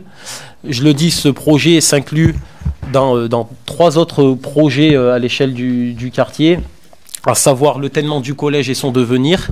Donc il y aura à un moment donné des discussions aussi au sein même de ce conseil municipal sur ce sujet-là. Le pôle petite enfance qui a été présenté dans le cadre du débat du budget, qui fait aussi la part belle donc à une augmentation du nombre de places en crèche et une fusion liée aussi des crèches liées au PPRT, et aussi la réhabilitation, tout à l'heure ça a été dit par monsieur le maire, l'engagement des bailleurs, la réhabilitation thermique du patrimoine de la SDH sur ces tours, donc une réhabilitation thermique qui va commencer par des études en 2018 pour se poursuivre sur 3-4 ans de travaux à hauteur de 7 millions d'euros sur le quartier. Donc vous voyez, il y a une volonté conjointe à la fois de la municipalité et des partenaires à agir sur ce secteur-là. Je l'ai pas dit, mais je le rappelle, on est Il y a une maîtrise d'œuvre, donc il y a Alpétude qui travaille sur le projet en lien avec les services de la ville. Et on a été accompagné lors de la concertation par le groupement Morel, pour, je l'ai dit, pour aller plus loin dans cette démarche-là, pour trouver de nouveaux outils et apporter peut-être finalement une plus-value à ce qu'on peut faire traditionnellement dans le cadre des cycles d'ateliers publics urbains sur d'autres quartiers. Donc c'est aussi utile pour nous, pour se former, pour proposer d'autres outils sur d'autres territoires. Et en ce sens, il vous est donc présenté le bilan de la concertation et je vous incite à venir participer aux différents cycles d'ateliers publics qui vont avoir lieu en 2018 pour construire ce projet, ce beau projet. Merci beaucoup. Y a-t-il des questions? Martine Glay, je vous laisse appuyer sur... Oui, j'aimerais savoir, parce que bon, évidemment, comme dans chaque projet, il y a des pour et des contre.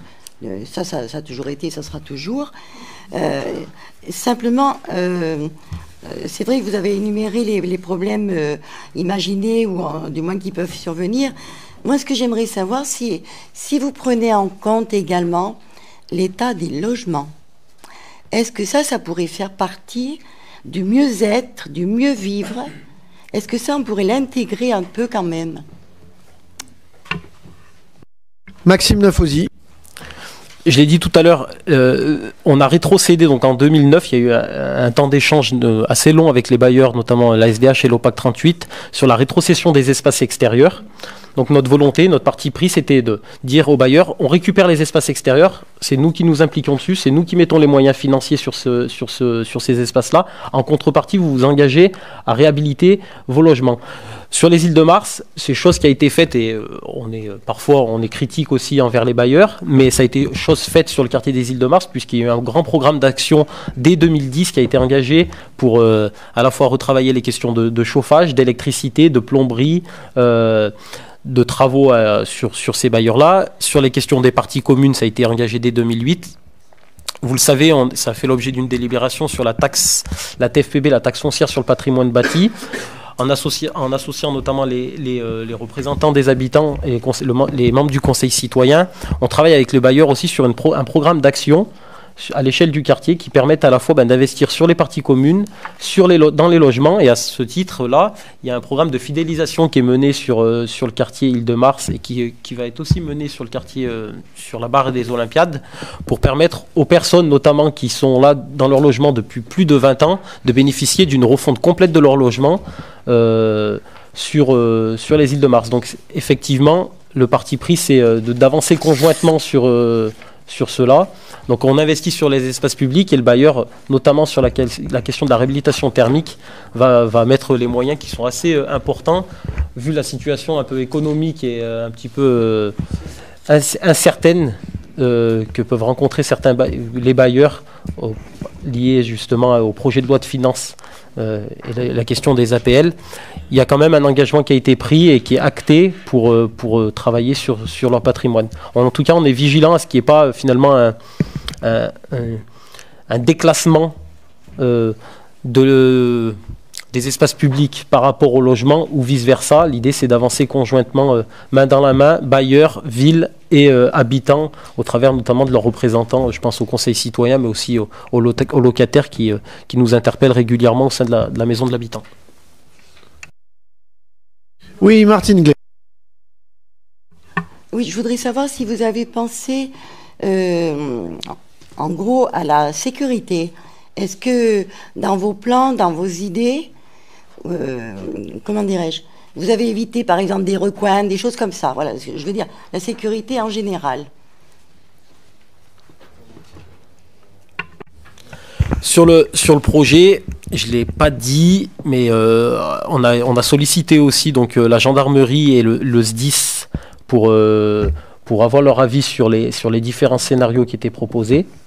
Donc à ce titre, cette question-là a été posée, y compris, je l'ai dit, par la part des habitants, où il y a eu une des préoccupations majeures, si ce n'est la première, était la question de la sécurité qui finalement influençait les scénarios qui étaient proposés à la discussion. Donc c'est des choses qui ont été prises en compte, à la fois sur les questions de circulation de voitures, mais aussi sur les questions de regroupement sur à la fois dans les parties communes ou sur les espaces publics. Et à ce titre-là, vous le savez, il y a une entreprise qui intervient sur le quartier, à la fois Île-de-Mars Olympiade, dans le cadre mené conjointement par Apsis, donc le représentant des bailleurs de l'Isère, qui intervient notamment de 17h à 23h sur les parties communes pour aussi traiter cette question de tranquillité publique en lien avec la gendarmerie et la police municipale. Merci. Y a-t-il d'autres interventions? Non. Donc, je vous propose de voter cette délibération. Y a-t-il des oppositions? Des abstentions? Adopté. Merci. La parole est toujours à Maxime Linfosi pour l'autorisation de signature de la convention de participation de la Maison de l'Habitant. Non, très court et rien de nouveau. C'est chaque année on délibère sur cette convention. Donc il vous est proposé donc une participation de la part de la SDH et de l'OPAC 38 à 10 000 € chacun sur le fonctionnement de la Maison de l'Habitant. Merci. Y a-t-il des observations? Des abstentions? Des oppositions? Aucune. Les modifications du tableau des effectifs, la parole est à Dolores Rodriguez. De délibérer sur la modification du tableau des effectifs. Je vais vous donner des explications rapides et succinctes sur chaque poste. Vous avez le poste 1850. Celui-ci, il doit pouvoir vous interpeller si vous êtes attentif aux délibérations RH. C'est un poste qui est passé en délibération il y a 2 mois. On a été un petit peu rappelé à l'ordre par le contrôle de légalité qui nous a dit que c'était pas comme ça qu'il fallait absolument recruter un agent non titulaire. Donc on supprime le poste parce qu'il y a 2 postes créés pour un seul agent. Donc c'est une régularisation. Vous avez le poste 1842, eh ben, c'est un agent qui demande à changer de filière en toute légitimité. Donc il part de la filière animation pour rejoindre la filière administrative. Il n'y a aucune conséquence pour lui et c'est à sa demande. Vous avez 3 postes, 1, 2, 3, que ma collègue Simone Torres se fera un plaisir de supprimer au CCAS au prochain CA, parce que je les crée et ils viennent du CCAS à la ville. Mais on a préparé le CTP ensemble, donc il n'y a pas de souci. Pour le 1995, on supprime un poste à 70%. C'est un agent qui est parti à la retraite, on le remplace par une quotité à 10 heures semaine. C'est pas une baisse inexpliquée, c'est suite à une décision politique de 2016 où on avait créé pour remplacer ces 2 assistantes maternelles 2 places supplémentaires en crèche à Jean Moulin. Vous avez après un poste, vous avez des départs à retraite qui ont déjà été remplacés. Voilà. Et le poste aussi de Solidarité CCAS, un poste de la filière administrative catégorie C, qui est un agent qui est muté sur un autre poste est déjà remplacé. Voilà. Bien, y a-t-il des observations? Simone Torres. Je suis obligée déjà de vous dire que je vais voter pour et que je ne vais pas supprimer ces postes. Ce sont des postes qui changent d'affectation. C'est pour ça que je ne les supprime pas. Parce qu'ils ne seront plus au CCAS parce qu'ils étaient de fait à la ville. Merci pour cet échange. Je mets aux voix qui s'oppose, qui s'abstient. Unanimité, merci. Le recrutement et la rémunération des agents recenseurs pour l'année 2018. Alors voilà, on est une commune de plus de 10 000 habitants, donc on doit effectuer faire effectuer des recensements tous les ans. C'est fait par sectorisation. On vous demande de prendre une délibération pour pouvoir rémunérer ces 2 agents qui interviendront sur la commune du 18 janvier au 24 février. Dans cette rémunération, il y a la formation qui est prise en compte, il y a la prise en connaissance des terrains. Je pense que ça susciterait quand même que le DGA en responsabilité nous explique un petit peu comment ça se passe, les recensements à l'occasion, dans une commission ou autre, parce que c'est vrai que c'est des petits... c'est des petits secteurs et que on recense pas toute la population en bloc, c'est un travail de fourmi assez conséquent. Merci. Ça appelle des observations? Non. Je mets aux voix qui s'oppose, qui s'abstient. Adopté. La parole est à Corinne Grillet pour le recrutement personnel non titulaire pour les activités extrascolaires de l'Escale. Oui, alors ce sont des délibérations qui sont régulières et récurrentes. Donc il s'agit de faire appel à des animateurs non titulaires pour renforcer l'équipe de titulaires et permanents de l'Escale.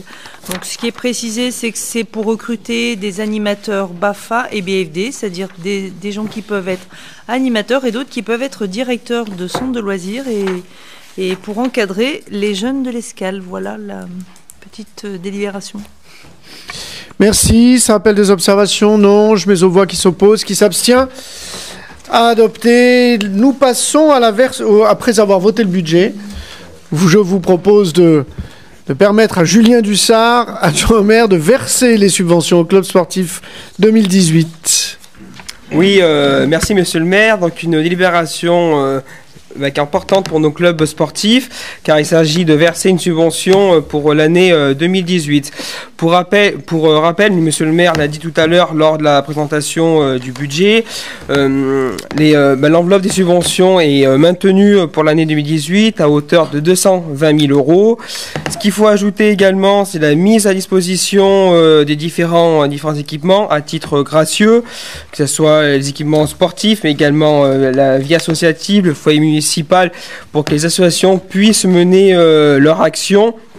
Donc cela montre bien que la ville aide nos associations pour le bon développement de la vie associative, parce que nous sommes conscients du travail qui est mené par le tissu associatif. Pour revenir à la délibération de ce soir, il s'agit pour les subventions aux clubs sportifs, nous sommes attentifs pour que la pratique des activités physiques et sportives sur le territoire de Pont-de-Claix puisse se développer avec les clubs d'autres communes.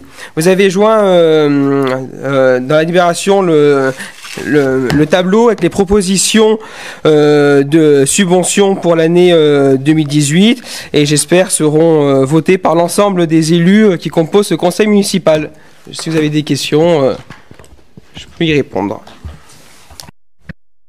Merci. Y a-t-il des questions? Des observations? Non, je mets au vote. Des abstentions, des votes contre? Adopté à l'unanimité. Merci. Délibération 25, Mébroc Bouquercy. Oui, cette délibération a pour objet d'attribution d'une subvention à l'espace de formation et des métiers de l'artisanat pour 2018. Donc la ville souhaite soutenir cet espace de formation des soutiens de l'artisanat, centre de formation de chambre et des métiers de l'artisanat de l'Isère. Donc cette année, il y a eu plus de 1100 apprentis issus principalement du département. L'établissement sollicite notre ville pour participer à la mise en œuvre de ces actions à vocation éducative qui favorisent sociale et professionnelle des jeunes de notre territoire. Un jeune pontois donc prépare actuellement dans cet établissement un CAP de pâtissier. Je vous propose de l'attribuer à l'EFMA une subvention de 100 euros. C'est le montant qui nous a été demandé par cette association. Effectivement, un apprenti pour 100 euros de contribution, lorsque c'est ainsi à la Chambre des métiers. Je mets aux voix, qui s'oppose, qui s'abstient, unanimité, merci. Maxime Nymphosi pour la délibération qui concerne le volet habitat du PPRT. Oui, délibération donc extrêmement importante qui fait le lien avec la délibération qui a été portée par Sam Toscano à savoir la délibération 13 donc sur le PPRT. Donc dans tout PPRT, il y a un travail qui doit être fait sur le volet habitat, et cette délibération autorise donc le maire à signer la convention afin de participer au financement de l'étude préopérationnelle donc qui sera lancée par la métropole pour le dispositif d'accompagnement des personnes donc dans le cadre du volet habitat PPRT. On en a déjà un petit peu parlé peut-être au sein du conseil municipal. Il y a un PPRT qui a été approuvé pas très loin d'ici, donc le PPRT de Jarry. Il y a le PPRT de Domaine qui doit être aussi approuvé au printemps, qui a été approuvé. Donc il y a le PPRT de Pont-de-Clé qui doit être approuvé donc, par la métropole au printemps 2018. Et donc on doit travailler notamment sur ce volet habitat. Donc plusieurs enjeux sont portés dans le cadre de ce projet-là, à savoir la réduction donc, du risque à la source lié aux entreprises concernées, la protection des civils et donc l'amélioration de l'habitat qui constitue une diversité d'enjeux qu'on a notamment énumérés lors du vote du PLH cette année, à savoir des enjeux à la fois économiques, sociaux, urbains, des enjeux sur le foncier, sur l'habitat et notamment aussi sur l'environnement. L'objectif donc est de protéger les populations au risque et d'améliorer donc l'habitat. Ça a été dit tout à l'heure, donc sur le périmètre concerné, on est en zone B et zone B+, B et petit b, pardon. Donc une convention de financement doit être élaborée donc entre les différents acteurs, à savoir donc l'État, les collectivités territoriales qui touchent la CET, à savoir donc la région, le département, la métropole et les communes et l'industriel, donc dans un délai de 1 an après l'approbation du PPRT qui devrait avoir lieu, donc je vous l'ai dit, au printemps 2018. Le PPRT, le volet habitat du PPRT donc, de Pont-de-Clé ne fera pas l'objet du même dispositif qu'il y a eu sur Jarry.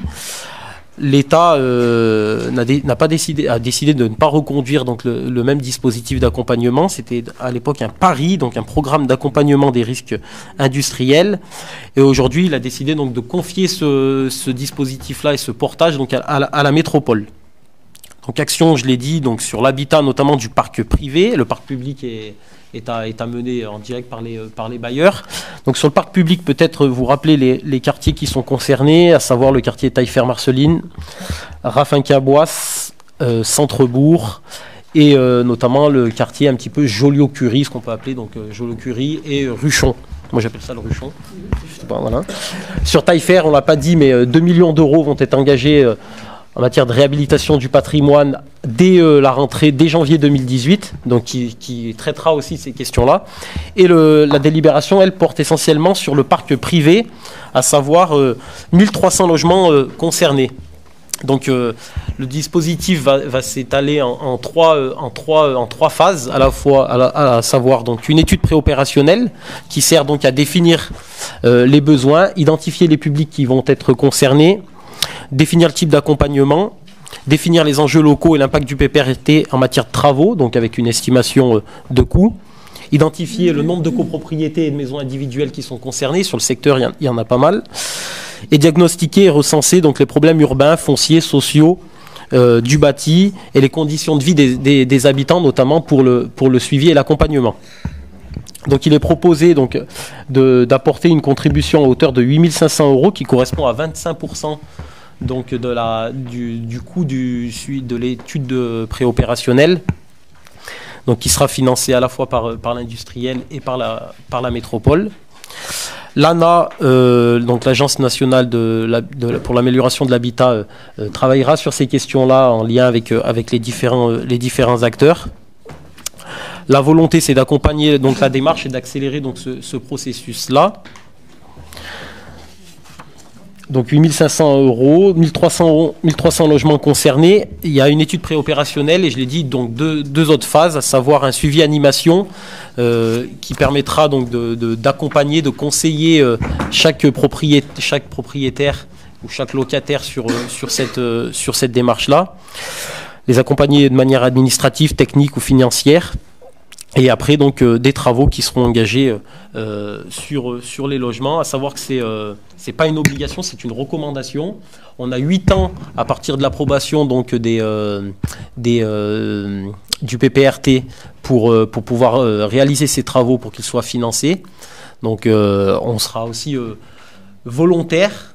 On contribuera massivement à ce que ce dispositif-là soit connu auprès des habitants, à ce qu'il y ait une garantie financière à hauteur de 100% qui doit être mise en œuvre, de manière à ce que ça ne pèse pas sur les ménages en termes de financement de travaux. Je vous épargne le processus puisqu'il est assez complexe, à savoir qu'il y aura une réunion publique normalement le 7 février avec le préfet, le 7 ou 14 février, donc avec le préfet et monsieur le maire, et donc président de la métropole, pour présenter le dispositif, les 3 phases, études préopérationnelles qu'on délibère ce soir, suivi animation et travaux, pour permettre une connaissance au plus grand nombre de ce projet-là, qui est important dans la construction et la rénovation donc, du parc privé de notre collectif, de notre commune, et avec la volonté, donc je l'ai dit, de garantir 100% du financement. On ne sait pas encore dans quel outil sera développé, une OPAH, une opération programmée d'amélioration de l'habitat ou un programme d'intérêt général. Donc ça, c'est des choses, des outils qui sont un peu complexes, qui sont portés notamment par l'ANA et la métropole, qui permettent d'accompagner donc dans ce processus-là les propriétaires. Je crois avoir dit l'essentiel. S'il y a des questions, je suis là pour y répondre. Très bien, merci. Y a-t-il des interventions? Éléonore Perrier, ensuite Swat Grand. Monsieur le maire, mes chers collègues, juste un mot, parce qu'effectivement, on en parle depuis des années, du PPRT, et Sam a bien présenter l'avis de la commune sur la prescription à venir. On en parle depuis des années et on va en parler encore pendant des années. Et ce qui est magnifique, c'est qu'on va enfin rentrer dans la phase opérationnelle, puisque c'était quelque chose qui nous bloquait très concrètement sur notre commune pour pouvoir avancer et pour préserver l'existant et aussi pour développer un certain nombre de choses. Ce qui est intéressant à travers cette convention, c'est qu'effectivement, c'est l'accent qui est mis sur l'habitat. Le travail va durer sur au moins une dizaine d'années et le travail sera également à prévoir auprès des entreprises, auprès des travailleurs qui ne font entre guillemets, qui travaillent régulièrement sur notre commune, mais également ceux qui ne font que passer. Et il y a tout un travail effectivement d'information qui sera assez important en termes d'activité économique à mener également dans le cadre de ce PPRT et toujours dans cette volonté de rationaliser, de montrer que la réduction du risque finalement rend plus sécure notre commune. Et on peut se féliciter enfin de voir que la décision qui a été prise en 2011 à la métro de voter effectivement des travaux à près de 90 millions d'euros, c'était juste considérable, sont payants, on s'en rend compte, ça met du temps, beaucoup de temps, et on va encore en parler pendant un certain nombre d'années, mais c'est très positif, et je pense qu'au-delà de l'aide, on va dire, matérielle, technique et logistique, il y a vraiment un accompagnement aussi parfois psychologique qui est important. Sur les foyers qui peuvent avoir des peurs et des angoisses, notamment liées au côté financier ou parfois d'espace, parce que évidemment quand il y a des espaces de cloisonnement qui doivent être créés, il y a une diminution de l'espace, donc il y a vraiment un accompagnement aussi des personnes à mener. Donc voilà, vraiment pour encourager Maxime dans cette démarche-là qui va être riche. Merci, la parole est à Swat Grand. Oui, bonjour, merci. Donc l'objectif du PPRT de Pont-de-Claix est de garantir la sécurité des riverains et des salariés proches de l'établissement à l'origine des risques. Ce projet a fait l'objet de nombreux échanges entre l'État, Grenoble-Alpes Métropole et la commune pour établir une stratégie réglementaire partagée, cohérente vis-à-vis des objectifs cités précédemment. Donc le PPRT de Pont-de-Claix sera approuvé, comme ça a été dit, au printemps 2018 et il ordonne une injonction de travaux sur environ 1300 logements privés afin de répondre à une obligation réglementaire, mais aussi de répondre à une logique de rénovation globale des logements et d'amélioration de l'habitat, conformément notamment aux objectifs du PLH 2017-2022 votés en notre Conseil. Le groupe socialiste et apparenté se félicite du travail entrepris par la métropole, la municipalité et ses partenaires pour répondre à ces enjeux, se satisfait qu'une batterie de mesures soit mise en œuvre pour informer, accompagner Suivre chaque ménage concerné tout en garantissant 100% du financement des travaux dans chaque logement, sans que cela n'impacte financièrement les Pontois. Ceci est un élément essentiel de la réussite d'un tel projet. À l'aube de l'approbation d'un document stratégique majeur pour notre ville, qui permettra d'engager un tournant décisif dans la transformation de notre territoire, notre groupe se réjouit que toutes les composantes d'une mise en œuvre efficace du PPRT soient prises en compte. Je vous remercie. Merci beaucoup. D'autres interventions? Je pense que ça pourrait être une intervention de l'ensemble du conseil municipal. Moi, je la partage. Très bien, ce sera noté au compte rendu que vous la partagez. Nous attendons toujours, malgré tout, pour atteindre les 100%. Je rappelle comme cela a été dit, 90% sont assurés dans le cadre de la loi. Et nous attendons toujours l'accord de l'industriel pour ces 10% restants et de la région Auvergne-Rhône-Alpes. Le département ayant dit, plutôt dans les échanges qu'on a pu avoir avec la vice-présidente, que bien sûr le département irait. Donc voilà, nous attendons ceci. Je mets aux voix qui s'oppose, qui s'abstient. Adopté à l'unanimité. Merci beaucoup. Nous arrivons au bout de ce conseil avec d'abord les comptes rendus des décisions du maire prises depuis la dernière séance. Est-ce que ça appelle des observations? Oui, Martine Glay. Oui, j'aimerais savoir, j'ai vu à plusieurs reprises des conventions d'occupation précaire. Est-ce que vous pouvez me dire à quoi ça correspond, ces conventions précaires? Comme par exemple sur la 48 ou enfin autre. À quoi et à qui c'est réservé et pourquoi?